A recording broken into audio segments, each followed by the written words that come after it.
Hello and welcome to Devil's Advocate, the unbiased news source. On this channel, I debate topical issues and highlight key facts, statistics, and opinions from both sides of the argument. Instead of imposing my own view on the topic, I allow you, the viewer, to reach your own conclusion. So what's up for discussion this week? It's one of the latest policies from the Conservative Party's Manifesto, their long-term plan for elderly care. The mainstream media is referring to this as the Dementia tax. So let's see what the Conservative Party are proposing in their manifesto. 3 changes to social care. The first being that they will align the future basis for means testing for domiciliary care with that for residential care, so that people are looked after in the place that is best for them. This will mean that the value of the family home will be taken into account along with other assets and income, whether care is provided at home or in a residential or nursing care home. Second, to ensure this is fair, we will introduce a single capital floor set at £100,000, more than 4 times the current means test thresholds. This will ensure that no matter how large the cost of care turns out to be, people will always retain at least £100,000 of their savings and assets. This includes value in the family home. Third, we will extend the current freedom to defer payments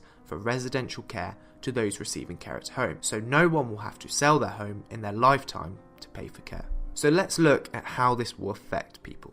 Under the current system, if you're in a care home, your local council will pay for your care if the combined value of your house and your savings is less than £23,250.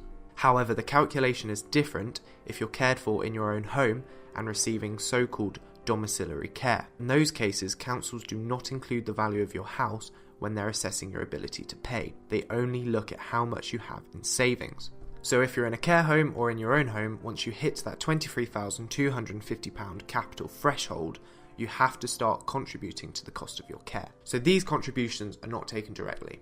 Instead, the care costs are drawn down directly from the value of your house and savings. But councils are not allowed to keep depleting the value of your assets until they're worthless. They will leave you with that minimum of £23,250 to your name. So that is the current system. What the Conservatives are proposing to change is raising that minimum amount that councils have to leave you up to £100,000. So this more than quadruples the amount of money you can pass on to your children in inheritance. However, the Conservatives are also proposing a change for people who receive care in their own home. So what is this change? Well, before, if you had £23,250 in savings and no more, you wouldn't have to pay for care, regardless of if you owned a home or not and how much value that held. The Conservatives now want to change that means testing, which means it takes the value of your home into that consideration. So how many people will this likely affect? The manifesto doesn't state any official figures. I can't find any figures anywhere, so I've had to do some sort of rough estimate. So according to the UK Home Care Association, 873,500 people were cared for at home between 2014 and 2015. Also, 65% of pensioners own their own home. So on that basis, we could sort of assume that around 500,000 people who need domiciliary care will be homeowners. I also don't know exactly how many of those homeowners will have assets worth more than £100,000, but I do know that the average UK house price is £215,000, which would mean the average homeowner would have to contribute to their own care costs. So my best guess, based on the data that I've gathered, is that the number of people who would have to pay for their own care would be in the hundreds of thousands. But I wouldn't take my word as gospel. I would wait for further research to come out. So why is this policy being labelled as the Dementia tax? I think it's important to state that nowhere in the manifesto has stated that they are going to tax people with dementia at a following rate. That's simply not true. The reason it's being labelled as the dementia tax is it can be argued that people who develop long-term conditions such as dementia will face much higher care costs than others because they'll require more care for longer. So I think this brings us neatly onto our first talking point. And to kick it off, I want to take a statement from the Conservative Manifesto.